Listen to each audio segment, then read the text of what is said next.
अस्सलामुअलैकुम मेरे हीरा के सारे मेंबरों। आज मेरा फिर से इस ऑडियो को रिकॉर्ड करने का मकसद ये है कि कल से मैं विनीत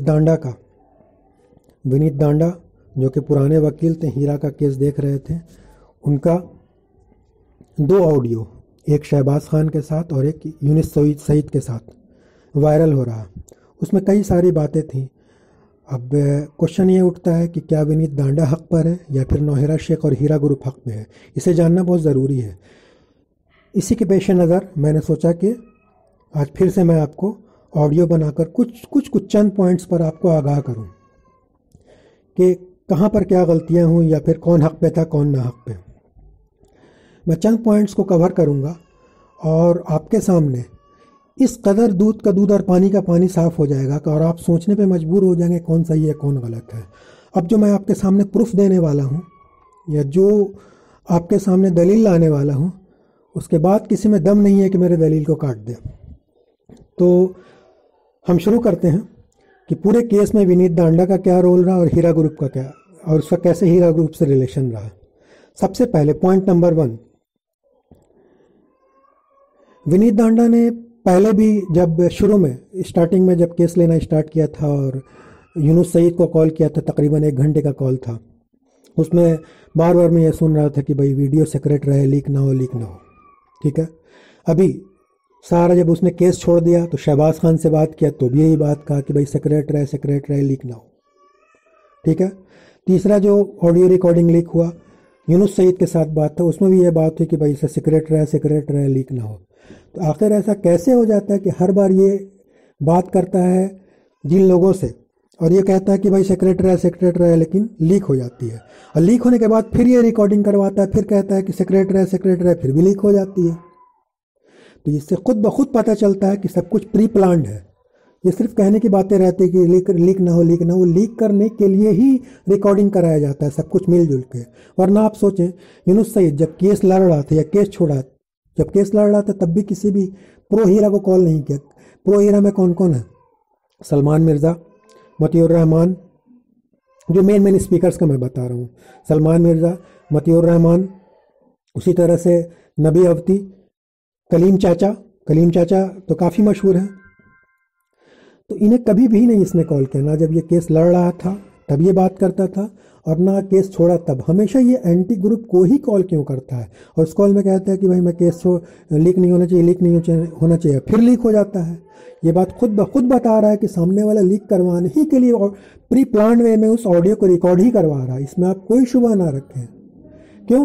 क्योंकि अगर आप ये सोच रहे हैं कि विनीत दांडा बहुत बेवकूफ़ आदमी, बेचारा बहुत सीधा साधा है, वो हमेशा सबसे कहता है कि मेरा लीक मत करना, लेकिन दुनिया इतनी जालिम है कि बेचारा हर बार बात करता है लीक कर देता है, तो आप भूल जाइए बात को। वो सुप्रीम कोर्ट का वकील है, वो सिर्फ लॉज पे और रूल्स पे लोगों को फंसा देगा।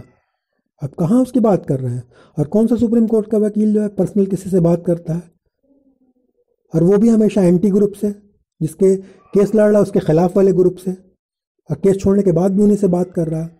तो आप, ये पहला पॉइंट था, मैंने आपको पहला व्यू दिया है ये किस तरह से झूठा और मक्कार है। दूसरा पॉइंट, ये भी बहुत अहम पॉइंट है, इसे गौर से सुनिए कि जब नौहिरा शेख अरेस्ट हुई तो उसके बाद इन्हें हैदराबाद सेशन कोर्ट से बिल्कुल क्विकली 2-3 दिन में बेल मिल गई। और इस्माइल शेख का भी सब लोगों का वीडियो आया कि आप जल्द बाहर आने वाली हैं। उसमें जो भी था उसने भाई 5 करोड़ सबमिट करके किया था, कोर्ट में करवाया था, उसके बाद बेल मिल गई थी। बेल मिली तकरीबन शाम में 4 या 5 बजे। पूरा रात गुजर गया, नौहिरा शेख बाहर नहीं है। अगला दिन पूरा गुजर गया, फिर भी नौहिरा शेख बाहर नहीं आई। फिर उसके बाद अगला दिन पूरा रात गुजर गया और सुबह मुंबई पुलिस नौहिरा शेख को फिर कस्टडी में ताबा लेके ले जाती है। तो पूरे तकरीबन 1.5-2 दिन का वक्फा था। क्या किसी को कोर्ट से बेल मिलने के बाद कोई जेल में छोड़ देता है 2 दिन 1.5 दिन? आप खुद सोच लिए। लीगल प्रोसेस हार्डली डॉक्यूमेंटेशन होता है। वंस जब कोर्ट ने अलाउ कर दिया तो 1-2 घंटे का काम था। उन्हें जाते हैं, बेल करा के बाहर ले आते हैं। और फिर आप कह रहे हैं कि भाई बिना इन्फॉर्म किए जो है मुंबई पुलिस ले गई है, तुम कंटेम्प्ट ऑफ द कोर्ट किया है, मैं ये कर दूंगा वो कर दूंगा। ये मुमकिन ही नहीं है इतना टाइम लगे। ये कुछ नहीं था, ये जानबूझ के उतना टाइम लगाया गया था। क्यों? क्योंकि विनीत दांडा को पता था कि मुंबई पुलिस ताबा लेने आएगी और वो ताबा में देना चाहता था कि इसके और पैसे बने और केस लंबा खींचे। अगर आप बोलेंगे कि नहीं नहीं मैं ये अपने मन से बोल रहे हैं जनाब, तो नहीं, मैं इसका एक और सबूत देता हूँ आपको। ये इतना स्ट्रांग सबूत है ना जिसे कोई डिनाई नहीं कर सकता, चाहे विनीत दांडा हो या कोई भी एंटी ग्रुप हो। मुंबई पुलिस ताबा लेने आई है नहीं आई है इस बात को देखिए, मुंबई पुलिस ने ताबा कब लिया था? सुबह सुबह लिया था, 7 या 8 बजे या जितना बजे। इस बात की न्यूज़ कि मुंबई पुलिस ताबा लेने आई हुई है, इस बात की न्यूज़ सलीम गैली न्यूज़ ने रात ही में दे दी थी 8-9 बजे। अब पूरी दुनिया को, सारे इन्वेस्टर्स को, एवरीवेयर को, सबको पता था कि मुंबई पुलिस ताबा लेने आई हुई है। फिर भी उसके बाद भी विनीत दांडा ने कोई स्टेप नहीं लिया, कोई इंटरिम बेल की कोशिश नहीं की। क्या आप ये समझते हैं कि विनीत दांडा को, पूरे दुनिया को पता था कि मुंबई पुलिस ताबा लेने आई है? विनीत दांडा बेचारा इतना मासूम था कि उसे पता नहीं था? उसे भी पता था, जिस तरह से दुनिया को पता था। वो तो वकील है, जब दुनिया को नहीं पता होगा उससे पहले उसे पता चल गया होगा। ये मैटर तो लिखा होगा 7-8 बजे ना रात में गैली न्यूज़ के थ्रू, उससे कहीं पहले उसे पता चल गया होगा। अगर आप समझ रहे हैं कि वो इतना भोला था कि भाई पूरे दुनिया को पता था, बस उसी को पता था नहीं था कि ताबा लेने आने वाली है, और वो आराम से बैठा हुआ था, उसने कोई उपाय ही नहीं किया, तो आप भूल जाए। तो ये बात भी कहीं ना कहीं पे इंडिकेट करती है कि विनीत दांडा चाहता ही यही था कि मुंबई पुलिस आके उसे अरेस्ट कर ले और ये केस थोड़ा सा लंबा खींचे। और वकीलों का जैसा काम होता है कि भाई जितना केस खींचेगा उतने पैसे बनेंगे, करोड़ों करोड़ जितने पैसे उठा जाए उतने अच्छे हैं। तो ये था आपको, ये मैंने आपको तीसरा क्लू दिया। ये अभी तक मैंने तीनों बहुत तगड़े क्लू दिए हैं जिसका कोई तोड़ नहीं है, ठीक है। उसी तरह से अब आइए अगले पॉइंट पे। ये तीनों के तीनों बड़े क्लूज हैं, इसको कोई नहीं काट सकता। अब आइए चौथे पॉइंट पे कि जब सीसीएस का तो इन्वेस्टिगेशन स्टार्ट हो गया। ये आम आदमी को, बच्चे को जो भी देखता है, भाई क्रिमिनल केस चलता है तो सबको पता रहता है कि 3 महीना चार्जशीट, 3 महीने इन्वेस्टिगेशन चलता है, फिर चार्जशीट फाइल होती है और लोअर कोर्ट का फैसला आता है। लोअर कोर्ट में अगर रिजेक्ट होता है कोई चीज़ तो फिर अपर कोर्ट में जाता है। अगर लोअर कोर्ट से रिजेक्ट होता है तो फिर हाई कोर्ट से फिर सुप्रीम कोर्ट। ये पैटर्न है, सबको पता है। ये लॉयर वगैरह तो खैर जानते ही हैं, आम आदमी को भी जनरली ये सब चीज़ें पता रहती हैं, ठीक है।